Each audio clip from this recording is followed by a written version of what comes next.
Daniel Craig so doesn't want to be here. Will you? You're watching Beyond the Trailers review of Spectre. Look around you, James. Everything you believed in, a ruin.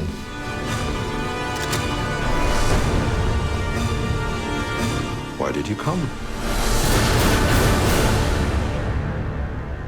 I came here to kill you.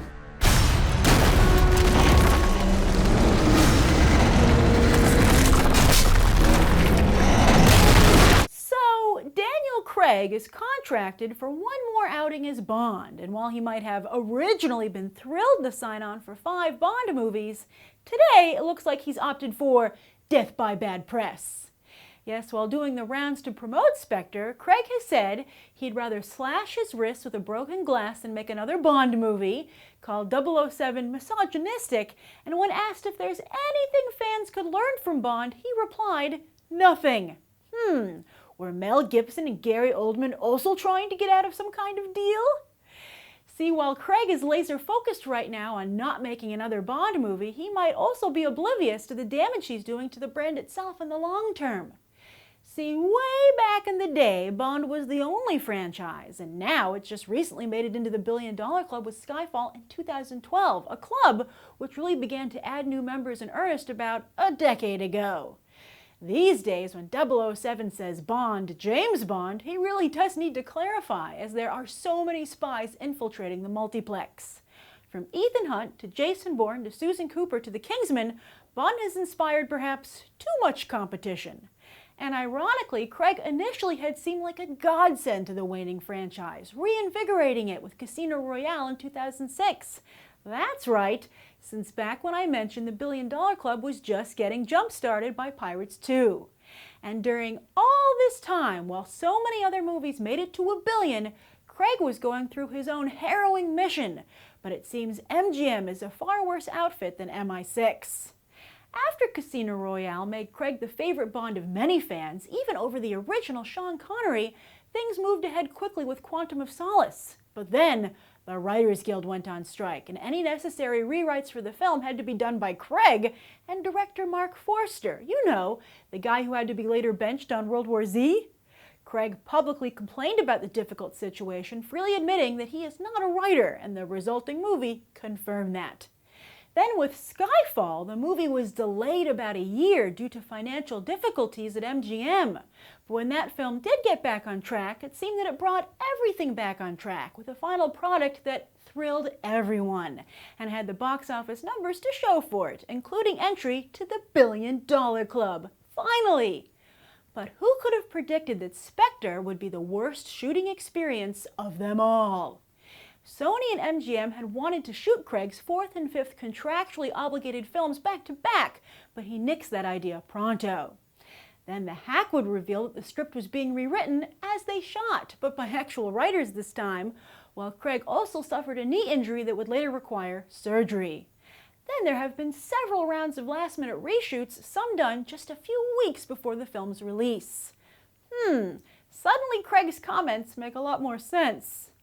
Spectre does seem to be holding all the cards, though, not only with Craig and Sam Mendes reunited after Skyfall, but also a stellar cast with Christoph Waltz, Monica Bellucci, Sherlock's Andrew Scott, Guardians of the Galaxy's Dave Bautista, and Hollywood's hottest ingenue at the moment, Léa Seydoux. But are they all stuck in another Quantum of Solace? Or perhaps, as fans have noted, a copycat Mission Impossible Rogue Nation or Captain America Winter Soldier? Bond purists will remind you that Spectre was the first super-secret evil underground organization on the scene, but hey, if you disappear from the pop culture scene for too long, you might just die, Mr. Bond. Spectre is like if someone found an old unproduced Bond script from the heyday of Bond and just made it today. And on the one hand, that's awesome because that means this is classic Bond. But on the other hand, a lot has changed since the heyday of Bond.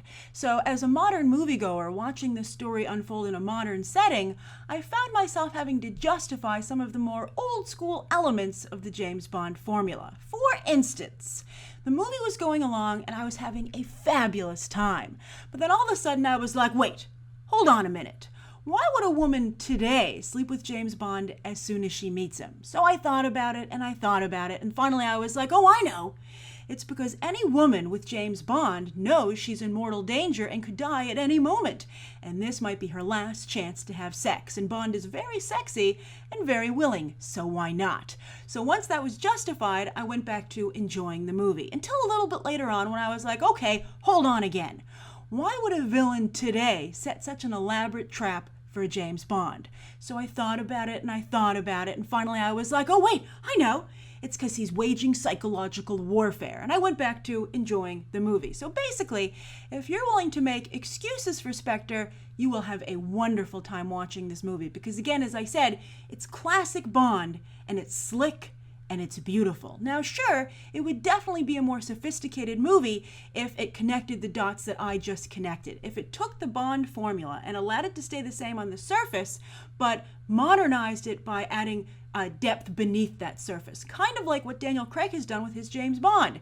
If you just take what they've done with James Bond and apply it to the entire formula, I think that would have done wonders for the franchise. And as you can see from what I just did, it was doable in this movie. But they didn't do it. They did something else, though, that I really liked, and that's that they brought the story of Daniel Craig's James Bond full circle from Casino Royale.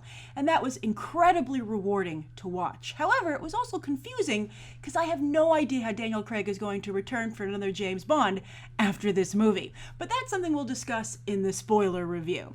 Here I'd like to address a common criticism I'm seeing emerge about this film, and that's that it falls apart in the second half, which I don't agree with, because I think the second half is very important to bringing, again, James Bond's, or Daniel Craig's James Bond story full circle.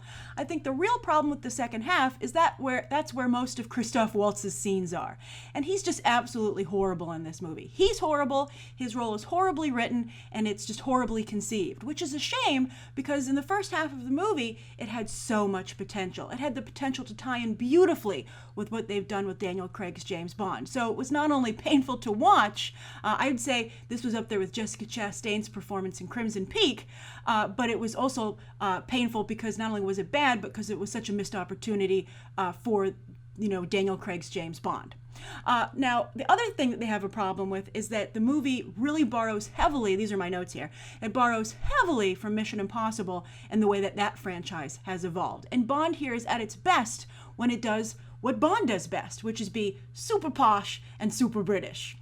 So the things that I like the most about the movie, besides it being classic Bond, I have my list here, is that the settings and the people are gorgeous. The accents and the manners are elegant.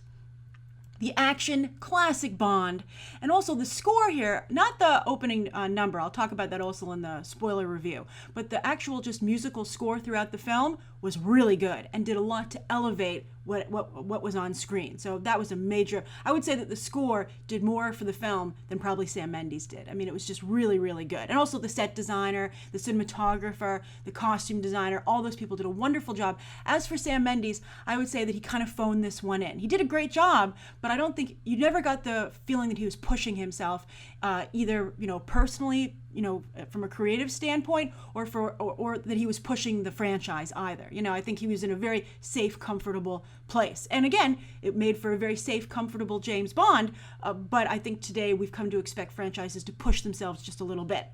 As for the cast, I think that Daniel Craig, I just really love his James Bond, and I know that he doesn't like doing it, but I still like his character. And I not only enjoy seeing him as James Bond, but I have tremendous empathy for him as James Bond. And the depth, again, that he's given this character is really something that's amazing to behold and sets a high bar for whoever follows him in the footsteps of 007. And then with everyone else, I think the real standouts were Bond's team, M, Q, and Moneypenny. And then as for the worst, it wasn't actually Christoph Waltz, it was Dave Bautista, who I think really should genuinely be embarrassed with the way things turned out for him in this movie. But as for whether or not you should see Spectre, you should definitely see it. Not only because it's a great Bond film, but also if you've seen any of the Daniel Craig Bond films, which I know most of you have to finish the journey with him, and that's what Spectre is. So enjoy the film, have a great time. It's definitely worthy of the big screen, and then come back and meet me over at the spoiler review so we can discuss this in detail. All right, thanks for watching. Bye.